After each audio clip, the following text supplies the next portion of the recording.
اچھی ان کی حوصلہ افزائی کے لیے اللہ تعالیٰ ان کی خدمات کو قبول فرمائے. نعرہ تکبیر، نعرہ رسالت. اہل محفل منتظر ہیں دیر سے عالی وقار، آپ کے آنے کا انہیں انتظار.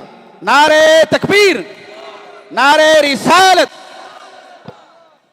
تھوڑا پیچھے ہٹ کے بیٹھ جائیے آپ. منبر نور پر جلوہ بار سادات و مشائخ، علماء ذوی الاحترام، حاضرین اہل سنت و جماعت، السلام علیکم ورحمۃ اللہ وبرکاتہ. الحمدللہ الحنان المنان الذي خلق الانسان وعلمه البیان، والصلاة والسلام على رسوله سید الانس والجان وعلى آلہ واصحابہ ذوی الخیر والاحسان. اما بعد فاعوذ باللہ من الشیطان الرجیم، بسم اللہ الرحمن الرحیم.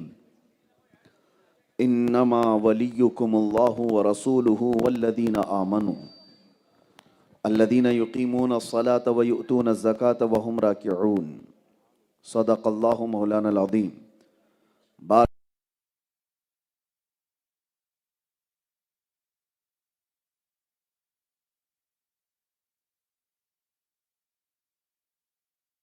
واصحابہ الکرام وابنہ الکریم وبارک وسلم صلاۃ دائمۃ سرمدا ابدا.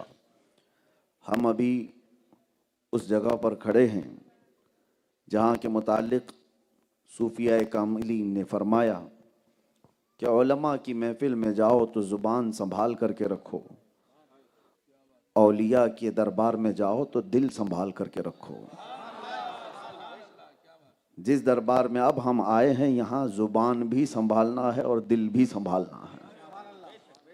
علم والوں کی بھی بہتات ہے اور اولیاء کاملین کی پاکیزہ نسب سے بھی یہ خطہ آباد ہے. اور میرے لیے سعادت کی بات ہے اور بڑے فخر کی بات ہے کہ ہندوستان کے مشہور و معروف خانقاہوں میں سے یہ خانقاہ ایک الگ امتیاز رکھتی ہے. حضرت سیدنا افضل بیابانی رضی اللہ تعالی عنہ وارضاہ عنہ سلسلہ رفاعیہ کے وہ عظیم ہستی ہے.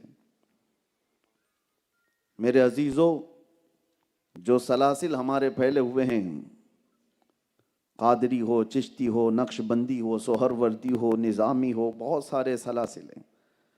رفاعی سلسلہ ایک جلالی سلسلہ ہے اور ہمارا دل سے ان کی طرف بنتا بھی زیادہ ہے. وجہ یہ ہے کہ یہاں پر اس سلسلے میں ہمارا تو زیادہ آنا جانا ہونا بھی چاہیے، کیونکہ ہماری تو زبان چلتی ہے، ان کے ہاں تو سیدھے چاقو چلتی ہے. سبحان اللہ، سبحان بے شک. ہم تو کلمات سے بیان کر لیتے ہیں، یہاں چاقو نیزے سیدھے گال میں ڈال کے ادھر سے ادھر کر دیتے ہیں. یہ آج کی بات نہیں، صاحب قبلہ یہاں سے نکالتے ہیں. بالکل. میرے عزیزو، یہ کوئی شعبدہ بازی نہیں ہے، کیا بات ہے، شعبدہ بازی نہیں ہے. میں اس منبر سے کھڑے ہو کر آج بھی یہ چیلنج کر سکتا ہوں، ہمارے اس ملک میں بہت سے چھوٹے دجال آئے ہوئے ہیں، ہماری باتیں پہنچتی ہیں. ارے چٹی نکال کر کے بابا بتائے ڈھکوسلا تو کیا چیز لے کر کے آیا تھا. یہ تو روز کے بچوں کے کھیل ہیں. کون سی چٹی، کس کے بارے میں، تو سارے کر رہے ہیں. ان چھوٹے دجالوں سے میں کہتا ہوں آ جاؤ ایک بار ورنگل کی سرزمین پر. چٹی وٹی سے نہیں کھیلتے ہیں، چٹی پیپر اس کی باتوں سے نہیں کھیلتے ہیں. آؤ یہاں صاحب سجادہ آج بھی بیٹھے ہیں، کہانیاں نہیں ہیں. باپ دادا وہ کرتے تھے، باپ دادا یہ کرتے تھے، کہانیاں نہیں ہیں. آؤ ہاتھ میں تم بھی ایک سلاخ لے لو، یہ بھی لے لیتے ہیں. بہت خوب، بہت خوب. اور خود سے نہیں، تم ان کو ڈالو یہ تمہیں ڈالیں. سہ سکو تو پھر ہم بھی دیکھ لیں. کیا بات ہے، کیا بات ہے. میرے عزیزو یہ وہ آستانے ہیں جہاں آج بھی ہدایت کے نور پھیلتے ہیں، دیکھنے والوں کی نگاہوں کی قصور ہے۔ اکثر ہوتا کیا ہے میں آپ کو بتاؤں، انسان کے جسم کے اندر اتنی اللہ کی نشانیاں ہیں جسے وہ خود نہیں سمجھ پا رہا ہے۔ قرآن میں اللہ نے فرمایا وَفِي أَنفُسِكُمْ أَفَلَا تُبْصِرُونَ، تمہاری ذات میں میری نشانیاں ہیں۔ اللہ فرماتا ہے میں کس لیے کہہ رہا ہوں، توجہ، ورنگل کی سرزمین میں رہ رہے آپ، قاضی پیٹ، یہ وہ مقدس جگہ جہاں پر بڑے بڑے اولیاء آپ کے ارد گرد آرام کر رہے ہیں۔ ہوتا کیا ہے، ہمارے اندر کی نشانیاں ہمیں نظر کیوں نہیں آ رہی؟ یہ جو ہم دو ٹانگوں پر کھڑے ہیں نا، یہ اللہ کی نشانی ہے۔ لیکن ہوتا یہ ہے کہ روز جس چیز کو ہم دیکھتے ہیں تو اسے وہ تعجب نہیں لگتا ہے۔ تمہارا یہ چلنا پھرنا دو ٹانگوں سے اتنے پورے جسم کو لے کر، یہ اپنے آپ میں ایک بہت بڑی تعجب کی بات ہے، لیکن تمہیں وہ لگتا نہیں کیونکہ روز دیکھ رہے ہو، روزانہ دیکھ رہے ہو۔ آپ کو یہ پتہ نہیں ہے، آپ کی یہ پلکوں کا جھپکنا اٹھنا، کبھی کبھی اس کی طرف توجہ کیا ہے؟ سائنس نے اس پر سالوں تحقیق کی ہے، اگر یہ بند ہو جائے تو اس کو بلڈوزر سے کھینچ کر کے بھی صحیح نہیں کر سکتے، ہے اتنی پتلی سی یہ پلکیں تمہاری، اور اگر نہ بند ہو تو کھینچ کے بھی نہیں بند کر سکتے، لیکن بغیر کسی اسپرنگ کے یہ روزانہ پتہ نہیں کتنی مرتبہ جھپکتی ہے، اٹھتی ہے۔ اس کے اندر کون سی طاقت ہے؟ یہ اپنے آپ میں ایک نشانی ہے اللہ تعالیٰ کی آیات میں سے، ہم اس کی طرف توجہ نہیں کرتے کیوں؟ روز چیز ہو رہی ہے، جو چیز ہیبیٹیٹ ہے، عادت میں آ گئی ہے، وہ انسان کو تعجب نہیں لگتی۔ شاید ایسی ہی کچھ باتیں ہیں، اولیاء آپ کے ارد گرد فیض خوب لٹا رہے ہیں اور تمہاری نظریں وہاں تک نہیں جا رہی ہیں، دیکھ نہیں پا رہے ہو۔ اسی لیے کسی نے سچ کہا ہے، نہ پوچھ ان خرقہ پوشوں کو، ارادت ہو تو دیکھ ان کو، ید بیضا لیے بیٹھے ہیں اپنی آستینوں میں۔ میں لفظ بیابانی سنتا ہوں تو ایک عجیب احساس ہوتا ہے تو جنگل کو کہا جاتا ہے، جنگل کو کہا جاتا ہے، لیکن اللہ والا جس جنگل میں بیٹھ جائے وہ شہر سے بھی بہتر بن جاتا ہے، پھر وہ بیابان لفظ ہی رہ جاتا ہے، حقیقت میں نہیں ہوتا۔ ان اولیاء کاملین کو اللہ تعالیٰ نے وہ اثر عطا فرمایا ہے، اور بڑا فخر ہے میرے عزیزوں۔ میں آپ کو آپ کی حیثیت گناتے ہوئے آتا ہوں۔ سب سے پہلی فخر کی بات یہ ہے کہ اللہ نے انسان بنایا، دوسرے یہ ہے کہ اللہ تعالیٰ نے مسلمان بنایا، تیسرے یہ ہے کہ اللہ نے امت محمدیہ میں بنایا، چوتھے یہ ہے کہ امت میں بھی بہت سارے تگڑم بازیاں ہیں ادھر کے ادھر کے، اللہ نے اس میں سنی بنایا ہے، سنی بنا کر رکھا ہے۔ میرے عزیزو اس پر مزید یہ ہے کہ اللہ تعالیٰ نے اولیاء کے ادب کرنے والی جماعت میں رکھا ہے۔ تم کیٹیگری کے اعتبار سے دیکھا جائے تو چنندہ ہو، ہر چیز میں اللہ تعالیٰ نے تمہیں اٹھا کر کے رکھا ہے۔ یہ ڈالروں اور ریالوں پر پلنے والی جماعت نہیں ہے، یہ آستانوں کے لنگر پر پوری زندگی گزارنے والی قوم۔ فخر ہے میں اس بات پر، فخر ہے۔ عزیزان گرامی وقار، آج تک وہ قومیں وہاں تک نہیں پہنچ سکیں جو پورے ریال کے بھر بھر کر کے بھرمار جس پر ہو رہی ہو، ڈالر جن کے اوپر خرچے کیے جا رہے ہیں، وہ ایسے بھی مولوی ہیں باہر سے، چاہے وہ امریکہ سے لانے والے، ایران سے لانے والے یا سعودی سے لانے والے، اپنی اپنی جماعتیں چمکانے کی کوشش کرتے رہے، 100 سال میں بھی وہ وہاں تک محنت کر کے نہیں پہنچ پائے۔ ان درویشوں نے اپنے پاس بٹھا کر کے جس کو پہنچا دیا تھا بغیر کسی ریال کے۔ یہ حقیقی بات میں کہہ رہا ہوں، چاہے دنیا آج بھی پوری طاقت لگا دے، اپنا پورا پیسہ خرچہ کر دے، آپ کو پتہ ہے جب کسی کے پاس پاور آتا ہے، طاقت آتی ہے، تو سب سے پہلے وہ کس کا مشن روکتے ہیں؟ اولیاء کا مشن۔ ان کو چلتی پھرتی جماعتوں سے تکلیف نہیں ہے۔ آج بھی دیکھیں اسرائیل جیسا کٹر دشمن اسلام، وہ بھی کہتا ہے، اس کو بھی تبلیغی جماعت سے کوئی ڈر نہیں ہے، ان کے ہاں غیر مضر چیز ہے، غیر مضر ہے، کوئی تکلیف دینے والی جماعت نہیں ہے، یہ چلتی پھرتی ہے۔ پھر ڈر کس سے ہے؟ کہا یہ سنیوں سے، یہ جو رسول اللہ کے عشق کی بات کرتے ہیں، یہ جو محبت اولیاء کی بات کرتے ہیں، وجہ یہ ہے کہ یہاں ایمان جوش کھاتا ہے، اور اگر ان میں کا ایک بھی کھڑا ہو گیا تو ہزاروں کو سلا دے گا۔ پوری دنیا یہ اسی قوم کو اپنے نشانے پر رکھتی ہے۔ وجہ یہ ہے کہ ایمان تمہارے پاس ہے۔ اسی کو اعلیٰ حضرت نے کیا کہا؟ تیری گٹھری تاکی ہے اور تو نے نیند نکالی ہے۔ سونا جنگل رات اندھیری چھائی بدلی کالی ہے، سونے والو جاگتے رہیو چوروں کی رکھوالی ہے۔ آنکھ سے کاجل صاف چرا لیں یا وہ چور بلا کے ہیں، تیری گٹھری تاکی ہے۔ تیری گٹھری تاکی ہے مطلب کیا ہے؟ شیطان تیری ہی گٹھری چرانے کے پیچھے لگا ہوا ہے، اور ایسے میں تو سو رہا ہے۔ شیطان کو دوسروں کی گٹھری سے مطلب ہی نہیں، ارے ہو تو مطلب، سب کچھ تمہارے پاس ہے۔ ایمان تمہارے پاس ہے، عشق رسول تمہارے پاس ہے، عشق اولیاء تمہارے پاس ہے، قرآن کے آداب تمہارے پاس ہے، صحیح تفسیر تمہارے پاس ہے، صحیح احادیث تمہارے پاس ہے۔ یہ بیش بہا قیمتی چیزیں رکھے ہو تو تمہاری گٹھری تو دیکھی گئی ہے۔ اس کو چرانے کے لیے پوری طاقت لگائی جاتی ہے، اور ایسے میں اعلیٰ حضرت کہتے ہیں سونا مت، سونا مت، سونا بن ہے، سونا زہر ہے، سونا پاس ہے، سونا بن ہے، سونا زہر ہے، اٹھ پیارے۔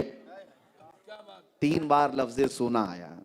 سونا پاس ہے، گولڈ تمہارے پاس ہے۔ سونا کیا ہے؟ گولڈ، یعنی گولڈ تمہارے پاس ہے۔ سونا بن ہے، یہی بیابان ہے، یعنی بن کہتے ہیں جنگل کو، ویران جنگل ہے، ایسے میں تمہارے پاس گولڈ رکھا ہوا ہے، اور ایسے وقت میں سونا نیند زہر ہے۔ اٹھ پیارے، سونا پاس ہے، سونا بن ہے، سونا زہر ہے، اٹھ پیارے۔ اور اس وقت اعلیٰ حضرت یہ کہتے ہیں تیری گٹھری تاکی ہے اور تو نے نیند نکالی ہے۔ ہاں، سونا پاس ہے، سونا بن ہے، سونا زہر ہے، اٹھ پیارے۔ تو کہتا ہے میٹھی نیند ہے، تیری متھی نرالی ہے، وہ تو نہایت سستا سودا بیچ رہے ہیں جنت کا، ہم مفلس کیا مول چکائیں، اپنا ہاتھ ہی خالی ہے۔ اے میرے عزیزو، میں آپ سے ایک بات اور عرض کرتے ہوئے یہ تمہیدی باتیں کہہ رہا ہوں کہ اللہ کا کروڑا احسان ہے کہ اولیاء کے آستانوں سے اس نے ہمیں وابستہ رکھا ہے۔ دعا بھی یہی کرو کہ قیامت تک ہماری نسلیں ان اولیاء کے غلام پیدا ہوں، سر اٹھانے والا نہیں ان کے سامنے، ادب کے ساتھ کھڑے رہنے والا بندہ بنا ہے۔ سبحان اللہ، سبحان اللہ۔ جن لوگوں نے بھی ان اولیاء کے آستانوں سے دشمنی مولی ہے، وہ حدیث قدسی میں ہے، اللہ کے نبی صلی اللہ تعالیٰ علیہ وسلم نے فرمایا، اللہ کا یہ فرمان، من عادى لی ولیا فقد آذنته بالحرب، جس نے میرے کسی ولی سے دشمنی کی میں اس کو اپنے ساتھ جنگ کا اعلان کرتا ہوں۔ کس کی ہے یہ ہمت جو اللہ سے جنگ کا ارادہ کرے؟ کون ہے جو یہ جرأت رکھتا ہے اللہ سے وہ جنگ کرے؟ میرے عزیزو، آستانے ہمارے جو اولیاء کاملین کے ہیں، اس پر اب ساری دنیا کی نظریں، ان میں کچھ ٹوپی جبے والے بھی ہیں اور کچھ کفار و مشرکین بھی ہیں، اور دونوں ان آستانوں سے بغض و عداوت رکھنے والے، ان کے دلوں کے اندر ان اولیاء کی دشمنی ہے۔ اب تو دیکھو اجمیر معلیٰ کی طرف انگلیاں اٹھائی جا رہی ہیں، یہ کہاں کہاں ڈھونڈیں گے؟ جہاں کھودو وہاں کچھ نہ کچھ مل جائے، بس نے ہوتا ہی نہیں ہے۔ ہم سے ایک میڈیا والے نے یہ انٹرویو لیا تھا، اور میں نے کہا تھا کہ بھائی یہاں اتنی سب جو پرانی پرانی عمارتیں دکھتی ہیں سب پر دعویٰ ٹھوک دیتے ہو، اولیاء کے آستانے وہ تھے یہ تھے، دشمنی کس بات کی؟ دبئی جاتے ہو وہاں بھی دعوت ٹھوک دو، یہ برج خلیفہ نہیں، یہ برجیشور ہے، چاہے ہو سکتا ہے کہیں پر کیا رکھا ہے اولیاء کی دشمنی سے، ان آستانوں کی دشمنی سے۔ تاریخ موجود ہے، اس غریب نواز کو پوری طاقت لگا کر کے یہ یہاں سے بھیجنا چاہتے تھے، لیکن ہوا کیا؟ نہ وہ اٹھائے جا سکے نہ ہی بجھائے جا سکے، بلکہ اللہ نے آج ہر دل پر ان کی حکمرانی پیدا فرمائی ہے۔ اس زمانے میں ایک معاملہ بھی پیش آیا تھا کہ سرکار غریب نواز کو ہر طرح سے تکلیفیں دی جا رہی تھی، اس مرد درویش کو اٹھانے کے لیے جادو کا سہارا، طاقت کا سہارا، لڑکیوں کا سہارا، سب کوششیں ہو گئی تھی. پھر ایک وقت ایک بڑے سادھو کو، بڑے پنڈت کو، پجاری کو، جو جادو کے بہت سارے گر جانتا تھا، اس سے جا کر پیسے والوں نے کہا کہ اس درویش کو یہاں سے نکالو، اجمیر سے کچھ تو کرو. اور سب نے جب کہا تو وہ بڑا سنیاسی رہا ہے، بہت پڑھا لکھا، اور تاریخ میں اس کا نام بھی رام دیو بتایا گیا ہے. ایک آنکھ والا نہیں، پرانا والا. اور اس وقت اس سے جا کر کے کہا گیا تو اس نے اپنے چیلوں کو جمع کیا، 500 چیلوں کو. کہا چلو اس درویش کو میں ابھی منتر ایسے سکھاؤں گا کہ وہ نکل کے بھاگے گا یہاں سے. منتر سکھا کر کے لایا گیا تھا. اس وقت سرکار غریب نواز انا ساگر کی ایک جھوپڑی میں رہ رہے تھے، خیمے میں. چند خدام تھے. آپ کے ایک خادم آئے اور کہا کہ حضور غضب ہو گیا، بڑی جماعت آئی ہوئی ہے منتر پڑھتے ہوئے، کچھ منتر وہ لوگ سیکھ کر کے آئے ہیں، سنا ہے کہ بڑا جادو کریں گے اور ہمارا سب یہاں سے نکال دیں گے. سرکار غریب نواز نے کیا کہا؟ لا تحزن ان اللہ معنا، گھبرا مت، اللہ ہمارے ساتھ ہے. یہ پاورفل جملہ ہے سنیو، ہمیشہ یاد رکھو، کوئی ہو یا نہ ہو ہمارے ساتھ، اللہ ہمارے ساتھ ہے. یقین رکھو اللہ ہمارے ساتھ ہے. آج کی جتنی بھی پھونکوں سے بجھائی جانے والی طاقتیں ہوں یا حکومتیں ہوں، یہ چند دنوں کی بات ہو سکتی ہے، اور پھر میں اپنے جملے میں کہوں تو کچھ دیر کی، باقی کا بولنے کی ضرورت ہی نہیں. وقت آئے گا، وقت بھی آئے گا، دور بھی آئے گا. سنو، اللہ ہمارے ساتھ ہے، یہی تعلیم دی، اللہ ہمارے ساتھ ہے. سرکار غریب نواز نے کہا گھبراؤ مت، اللہ ہمارے ساتھ ہے، آنے دو. پوری فوج آئی. سرکار غریب نواز کو کہا گیا کہ آپ آؤ، ان کا مقابلہ کرو. تو سرکار غریب نواز نے اپنے جو خادم تھے 4-5 ان سے کہا، ایک لکیر کھینچ دی، کہا تم اس میں ہی کھڑے رہنا، اس میں ہی کھڑے رہنا. اور خود کیا کہنے لگے؟ لا الہ الا اللہ، لا الہ الا اللہ، لا الہ الا اللہ. یہ ذکر تھا سرکار غریب نواز کا. اسی اسنا میں بڑے سادھو جی چیلوں کے ساتھ گرو گھنٹال آئے ہوئے ہیں، اور سارا منظر دیکھنے والے لوگ بھی موجود ہیں. سادھو نے کہا تھا جیسے ہی میں کہوں تبھی منتر پڑھنا، جو سکھایا ہے، جو بھی اگڑم بگڑم جو بھی سکھایا ہو. کہا میں جس وقت آرڈر دوں تبھی یہ منتر پڑھنا، جادو اثر کر جائے گا. تو سارے ریڈی تھے، تیار تھے. ادھر سرکار غریب نواز خیمے سے جیسی نکلے، او اللہ اکبر، چہرے کے اندر وہ جمال، پیشانی سے نکلنے والا وہ نور، جسے دیکھے تو اللہ کے نبی یاد آ جائے. حسینی جلال ہے، حسنی وجاہت ہے، حیدر کرار کی شباہت ہے. غریب نواز جیسے ہی باہر خیمے سے آئے، آپ کی زبان پر لا الہ الا اللہ کا ذکر تھا.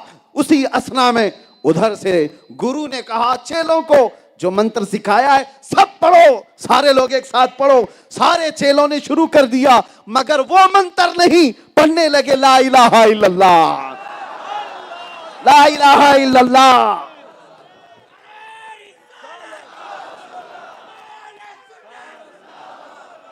سرکار غریب نواز نے دیکھا، اور خدام بھی دیکھ رہے ہیں، ارے یہ سیکھ کے کیا آئے تھے اور پڑھ کیا رہے ہیں. اور میرے عزیزو، یہ کوئی جوک نہیں، لطیفہ نہیں، تاریخ کی سچائیاں ہیں. 500 لوگوں نے کلمہ پڑھا تھا، تو جو سکھا کر استاد لایا تھا وہ قدموں میں گرا اور کہا یہ چہرہ کسی جھوٹے کا نہیں ہو سکتا، یہ جھوٹے کا چہرہ نہیں ہو سکتا. میں خود بھی وہی کلمہ پڑھتا ہوں جو آپ کی زبان سے نکلتا ہے. برسوں تک سرکار غریب نواز کی خدمت کیا اور خلافت سے بھی سرفراز کی. سرکار غریب نواز مرید بھی بنائے اور خلافت سے بھی سرفراز کیے.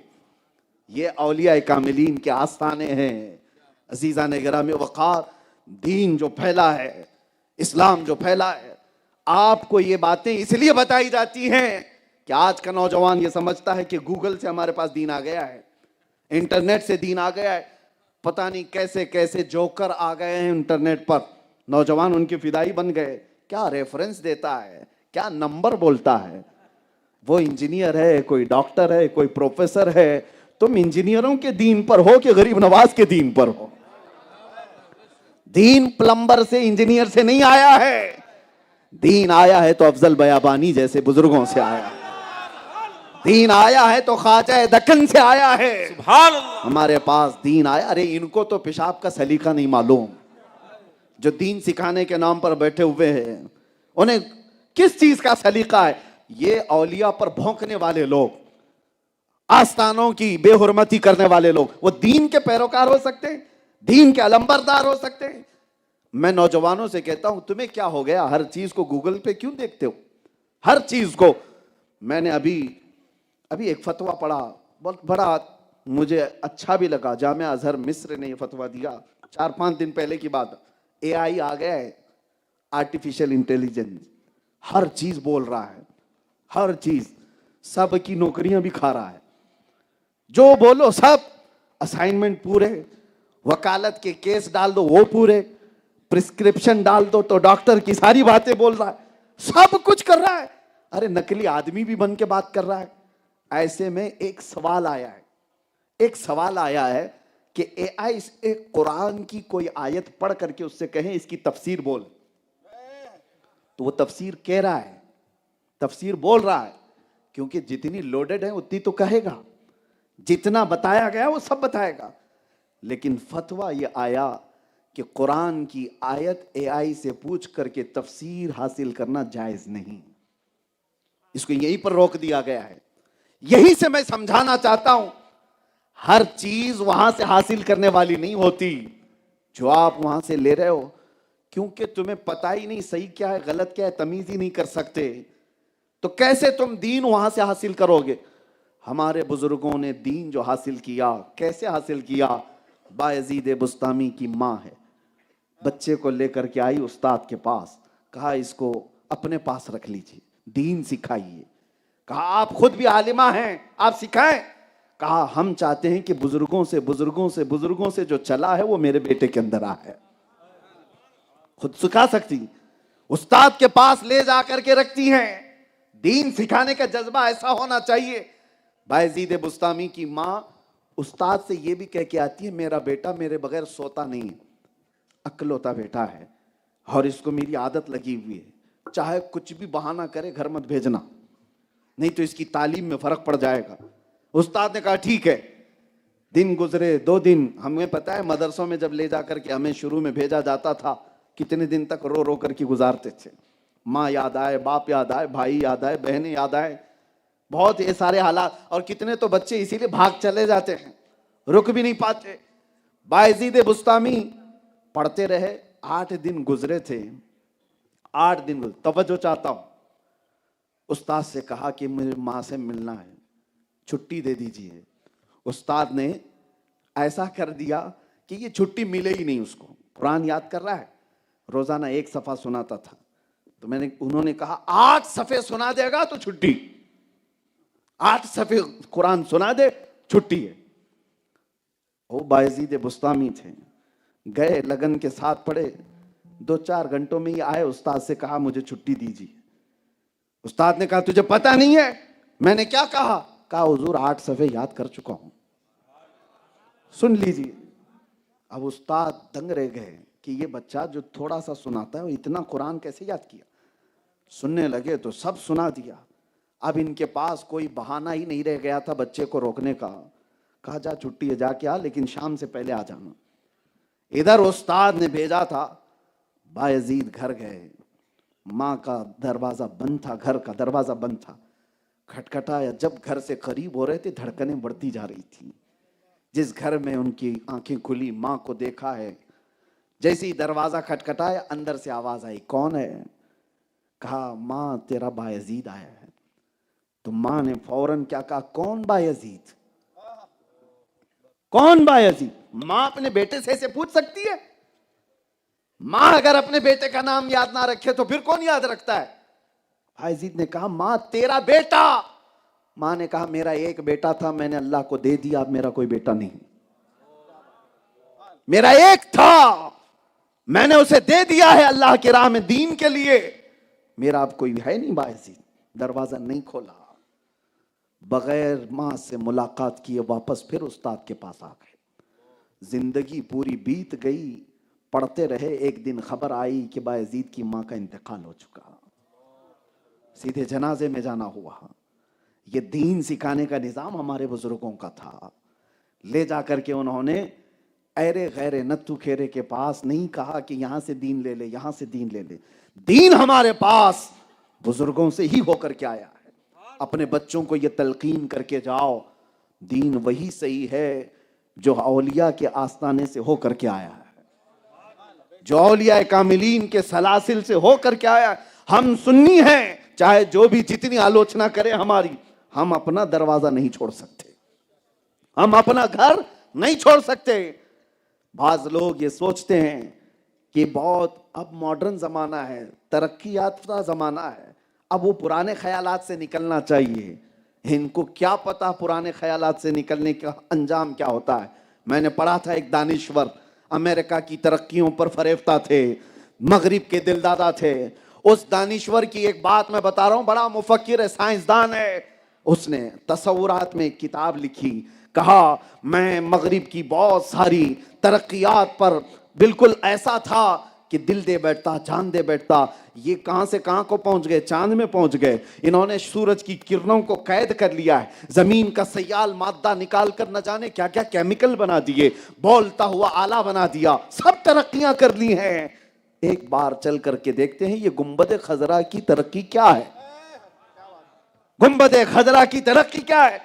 وہ مفکر کہتا ہے عالم تصور میں گنبد خضرا کے پاس گیا اور کہا اے مکین گنبد خضرا, تیرا بڑا بول بالا ہے, تیرا بڑا بول بالا ہے, دنیا میں تیری ترقیوں کے بہت چرچے ہیں.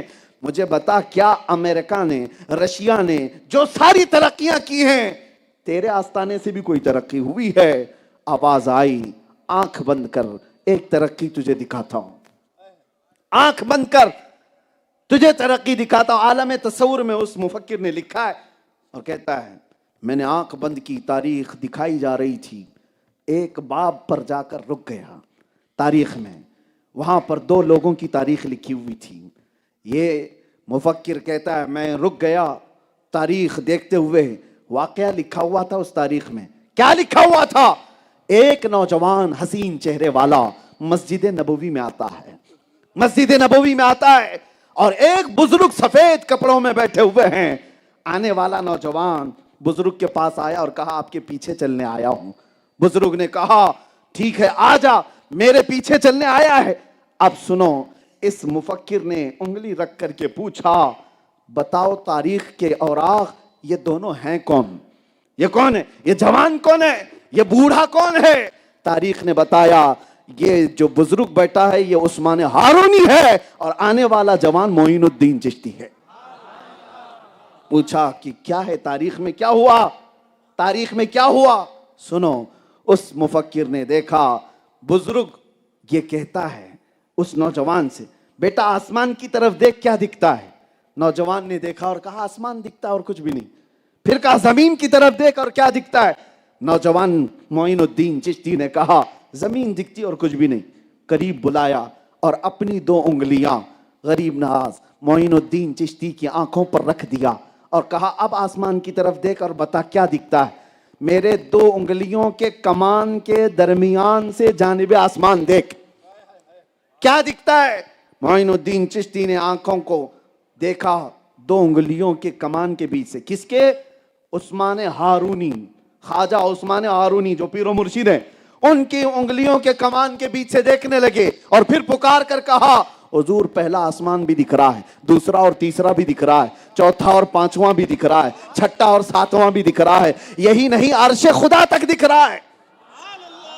دو انگلیوں کے بیچ سے عرش خدا تک دکھ رہا ہے. کہا زمین کی طرف دیکھ.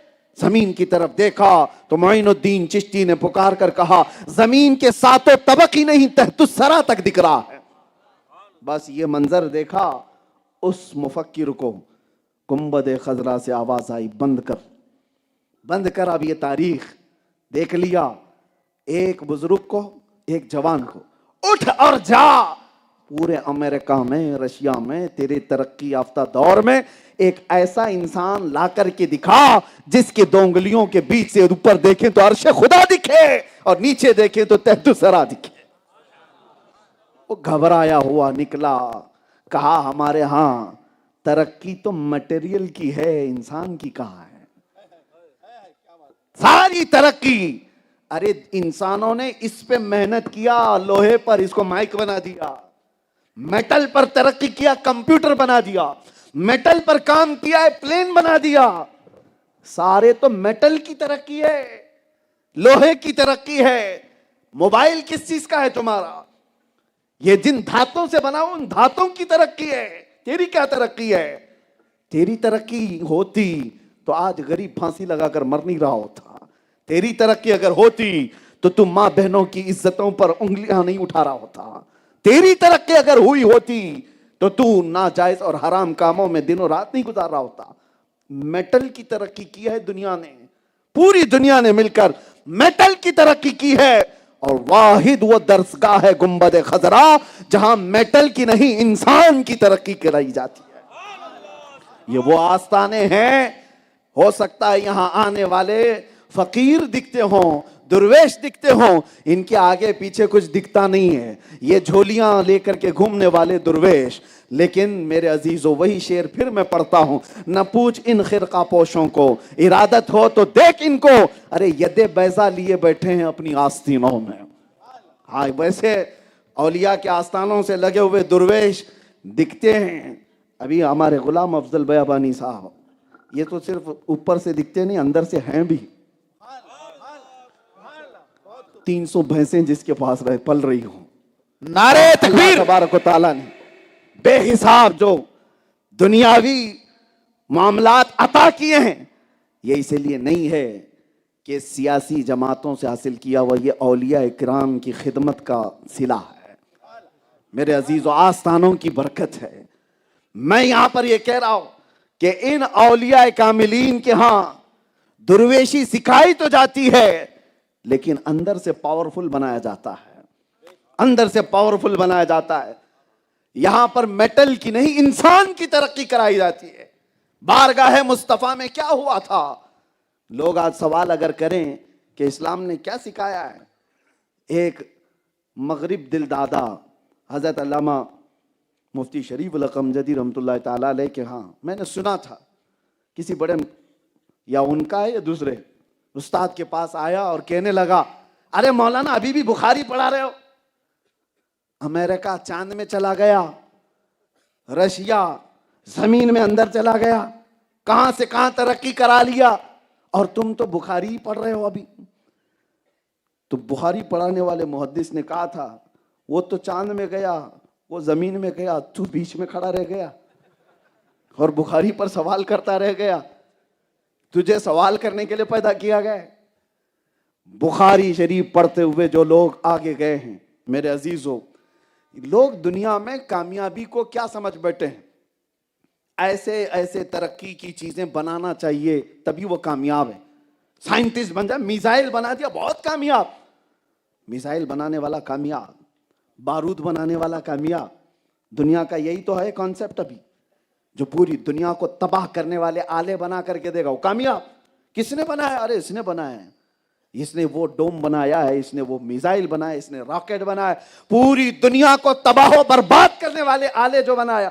دنیا سمجھ رہی ہو بہت ترقی یافتہ لوگ ہیں، بٹن بناؤ تو راکھ میں بدل جائے، یہ ترقی ہے؟ ترقی یہ نہیں ہے۔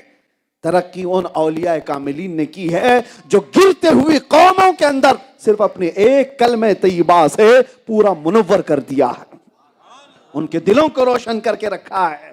تباہ و برباد کرنے والے آلے بنانے والا آدمی ترقی یافتہ نہیں، انسان کو انسانیت سکھانے والا وہ اللہ کا ولی، وہ ترقی یافتہ ہے، وہ بہت اونچائی پر پہنچا ہوا ہے۔ اسی لیے جنید بغدادی نے کیا کہا تھا؟ ابھی صاحب سجادہ نے ایک بات کہی نا کہ ہم کینچی والے لوگ نہیں، سوئی دھاگے والے لوگ ہیں، پھاڑنے والے کاٹنے والے لوگ نہیں ہیں، سلنے والے جوڑنے والے لوگ ہیں۔ بہت ساری چیزیں میں بھی سن کر کے آیا تھا مولانا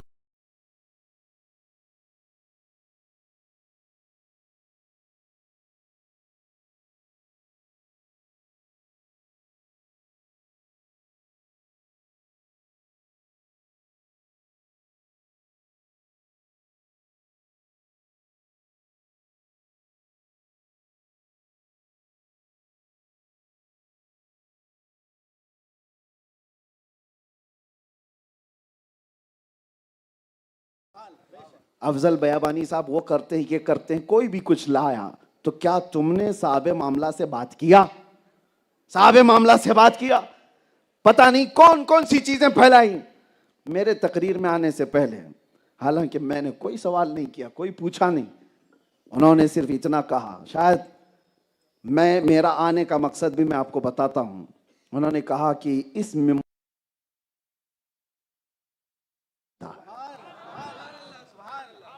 میرے عزیزو, یہ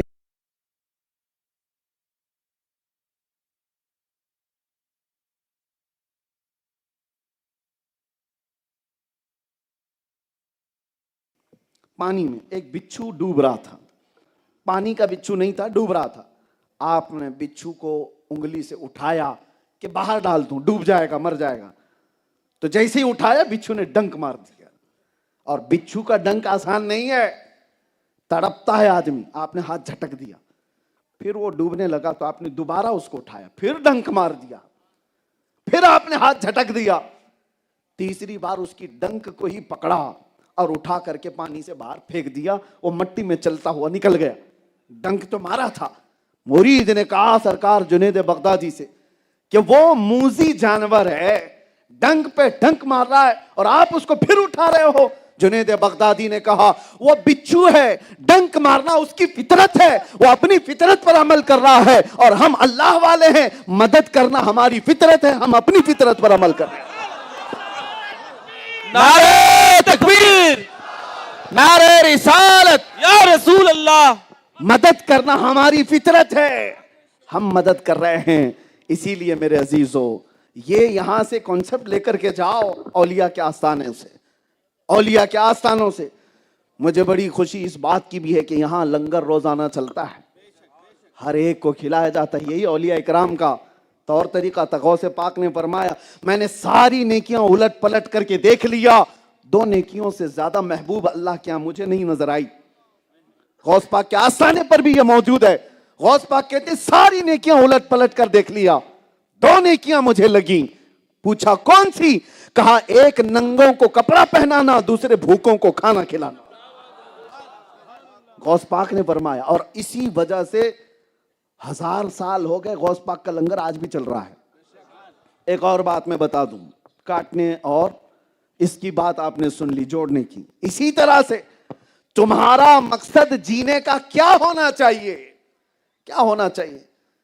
حضرت شفیق بلخی بڑے پائے کے بزرگ ہیں, ان کے زمانے کے بزرگ ہیں ابراہیم بن ادھم. ابراہیم بن ادھم راستے سے گزر رہے تھے, انہوں نے دیکھا جنگل میں ایک لومڑی کو, اس کے چاروں پیر کٹے ہوئے ہیں, یعنی سمجھ لو 2 ہاتھ اور 2 پیر اگر سب کٹے ہوئے ہیں, چل نہیں سکتی, خالی دھڑ ہے لیکن ہڈی کٹی ہے, تازہ ہے. ارے جو چل نہیں سکتی پھر نہیں سکتی اس کو تو مرنے کی کگار پر ہونا چاہیے, ہڈیاں نکل جانی چاہیے, لیکن وہ ہڈی کٹی ہے. ابراہیم بن ادھم کہتے ہیں اس کے صحت مند ہونے کا راز کیا ہے, یہ کیسے اتنی صحت مند جی رہی ہے؟ کہتے دور کھڑے ہو کر کے دیکھنے لگے, اللہ اکبر, نظام قدرت دیکھو. ایک کوا اپنے منہ میں روٹی لے کر آتا ہے اور اس لومڑی کو کھلا کے جاتا ہے. ہر گھنٹے پہ کوا آتا ہے, کچھ نہ کچھ چیزیں لے کر آتا ہے, اس لومڑی کے منہ میں ڈال کے جاتا ہے. یہ لومڑی اٹھ بھی نہیں سکتی, چل بھی نہیں سکتی, لیکن کوا آ کر کھلا رہا ہے, جا رہا ہے, کھلا رہا ہے, جا رہا ہے. رب کا نظام. اب توجہ, ابراہیم بن ادھم نے دیکھا یہ جانور معذور ہے, اس کو جب رحمان میرا کھلا سکتا ہے, میں اشرف المخلوقات ہوں, میرا رب مجھے کیسے نہیں کھلا سکتا؟ یقیناً کھلائے گا. آپ کا بھی یہی عقیدہ ہے؟ ہاں, لیکن ساتھ میں دیکھو ابراہیم بن ادھم نے کیا کیا. اسی دن جا کر کے زنجیروں سے اپنے ہاتھ باندھ لیے, پیروں کو بھی باندھ لیا رسی سے, اور ایک پہاڑ کی چوٹی پہ لیٹ گئے, سو گئے کہ مجھے بھی کوا آ کے کھلائے گا. کوئی کوا صبح سے شام تک آیا نہیں, بھوکے رہ گئے. دوسرا دن آیا, کوئی کوا نہیں, کوئی چونٹی بھی نہیں. وہاں کھلایا جا رہا ہے, یہاں نہیں کھلایا جا رہا ہے. تیسرا دن آیا, لوگوں کو پتہ بھی چل گیا کہ ابراہیم بن ادھم اپنے آپ کو باندھ کر کے پڑے ہوئے ہیں. شفیق بلخی گزر رہے تھے, بڑے بزرگ. لوگوں نے ان سے کہا ابراہیم بن ادھم کا حال دیکھیں, وہ زنجیروں سے اپنے آپ کو باندھ کر کے پڑے ہیں جنگل میں. آپ آئے, کہا ابراہیم کیا بات ہے؟ انہوں نے بتایا 3 دن پہلے میں نے ایک ماجرا دیکھا, ایک لومڑی جس کے چاروں پیر کٹے ہیں, ہر گھنٹے پر کوا اسے روٹیاں پتہ نہیں کیا کیا چیزیں لا کر کھلاتا ہے جاتا ہے, وہ ہٹی کٹی ہے. تو پھر آپ نے پوچھا پھر اس کے بعد کیا ہوا؟ ابراہیم بن ادم کہتے ہیں تو پھر میں نے بھی اپنے ہاتھ پیر باندھ لیے کہ اللہ مجھے کیسے نہیں کھلائے گا. تو پہلا جواب تو شفیق بلخی کا کیا تھا؟ توجہ. پہلا جواب تو یہ تھا, کہا ابراہیم وہ خدا ہے اور تو بندہ ہے, امتحان نہیں لے سکتا. تو لیٹا ہے, اس کا امتحان لینے کے لیے کہ کھلائے گا کہ نہیں کھلائے گا. ارے اس کی مرضی ہو تو 70 دروازوں کے اندر بھی کھلائے گا, تم اس کے اوپر واجب نہیں کر سکتے. پہلا جواب تو یہ. دوسرا جو بہترین ہے تصوف کے باب میں, اولیاء کا مشن, بیابانی مشن, جو جواب شفیق بلخی نے دیا, توجہ. ابراہیم بن ادم سے کہا اے ابراہیم تم نے لومڑی کو دیکھا چاروں پیر سے کٹی ہوئی اور ایک کوا اس میں لا کر ہر گھنٹے پر روٹی کھلا رہا ہے, یہ دیکھ کر کے تم نے اپنے آپ کو زنجیروں سے باندھ لیا. کاش اے کاش ابراہیم تو نے لومڑی کو دیکھا اور لومڑی بننے کی کوشش کیا, کاش وہ کوا بن جاتا جو معذوروں کو کھلا رہا ہے. وہ کوا بننے کی کوشش کرتا جو معذوروں کو کھلا رہا ہے, تو ہٹا کٹا ہو کر لومڑی بننے کی کوشش کیوں کر رہا ہے؟ اللہ نے تجھے طاقت دیا ہے تو معذوروں کو کھلا, اور جب تیرے پاس کچھ نہ ہو تو پھر رحمان ہر دروازہ تیرے لیے کھولے گا. یہ اولیاء کا مشن ہے میرے عزیزوں, یہ آستانوں کا مشن ہے. دوسروں کی مدد کرنا اور خاص طور پر ٹانگ کھینچنے والی جو عادتیں ہیں, ایک دوسرے کو کھینچنا, اولیاء کے مسلک میں کبھی نہیں رہا, کبھی نہیں رہا. سب سے پہلے وہ دلوں کو پاک کرتے ہیں حسد سے اور کینے سے, بغض اور عداوت سے. دوسروں کے لیے اپنے دلوں میں کینہ بھرا رہنا. اور اسی لیے شب برات بھی گزر گئی, آپ کی پتہ ہے میرے آقا صلی اللہ علیہ وسلم نے فرمایا 2 لوگوں کی آج کی رات بھی بخشش نہیں ہوتی, ایک مشرک کی اور ایک کہا کینہ رکھنے والے کی. مشاحن جو دل میں دوسرے مسلمان کے لیے کینہ رکھتا ہے اس کی آج کی رات بھی دعائیں نہیں قبول ہوتی. شب برات کے متعلق کہا گیا. تو یہ جو ماحول ہے اولیاء کے آستانوں سے ہمیں اخلاق سکھائے گئے تھے. آج ادب نکلتا جا رہا ہے. میں اکثر کل سے یہ کہہ رہا ہوں, مولانا سے بھی یہ کہہ رہا ہوں, جہاں جا رہے ہیں یہ سیلفیاں کیا ہیں, یہ فوٹو کیا ہے, یہ محفلوں کا ادب, یہ رونق سب ختم ہونے آ گئی. میں آپ کو بتاتا ہوں, حضور پاک صلی اللہ علیہ وسلم مسجد نبوی میں خطاب کر رہے ہیں اور اسی وقت حضور نے مسجد میں یہ کہا بیٹھ جاؤ بیٹھ جاؤ. جمعہ کا دن ہے, حضور مسجد میں بیان کر رہے ہیں. ایک صحابی عبداللہ بن رواحہ, وہ راستے سے آ رہے تھے, ابھی مسجد میں پہنچے نہیں تھے, ان کے کانوں میں حضور کی آواز آئی, وہ گلی میں ہی بیٹھ گئے, مسجد نہیں پہنچے, راستے میں ہی بیٹھ گئے. اور اس کے بعد ایسے پیروں کو گھسیٹتے ہوئے مسجد کی طرف جانے لگے. لوگوں نے کہا وہ تو رسول اللہ نے مسجد میں پکارا ہے, مسجد والے اندر جو ہیں بیٹھ جاؤ, آپ یہاں راستے پہ کیوں بیٹھے ہو؟ تو عبداللہ بن رواحہ کہتے ہیں حضور کی بات میرے کانوں پہ پڑ گئی تو مجھے عمل واجب ہو گیا, اگر اس کے بعد بھی میں کھڑا رہتا کہیں غداروں میں میرا نام نہ آ جائے. یہ حضور پاک صلی اللہ تعالیٰ علیہ وسلم کے صحابہ کا جو ادب تھا, یہی ادب اولیاء کاملین نے اپنا مسلک بنا دیا تھا, اپنا مسلک بنا دیا تھا. میرے والد گرامی رحمۃ اللہ تعالیٰ علیہ ہمارے علاقے کے درویش بابا تھے, شیموگا علاقہ ہے کرناٹک میں, ان کے صحبت میں کئی مہینوں گزارے. حضور بحر العلوم مفتی عبد المنان صاحب قبلہ رحمۃ اللہ تعالیٰ علیہ, بحر العلوم جن کو کہا جاتا ہے, وہ مفتی درویش بابا کے آستانے پر فتویٰ لکھنے کے لیے تھے, بڑے مفتی, اور ایک درویش کے آستانے پر فتویٰ لکھنے کے لیے بیٹھے تھے. 6 مہینے وہاں گزارے بحر العلوم نے. میرے والد اس کے عینی شاہد, وہ کہتے ہیں ایک بار ایک بڑا سیٹھ آدمی آیا, پیسے والا آدمی تھا, درویش بابا کا مرید تھا. وہ آیا اور جو تپائیاں رکھی ہوتی ہیں نا, ہم تو جو مولوی حضرات ہیں وہ نیچے بیٹھ کے پڑھاتے ہیں, تپائی جو ٹیبل رکھے ہوتے ہیں, اس نے اس کو پھلانگ کر کے جلدی سے درویش بابا سے ملنے کی تمنا کی, کیونکہ حضرت روم میں تھے اور بحر العلوم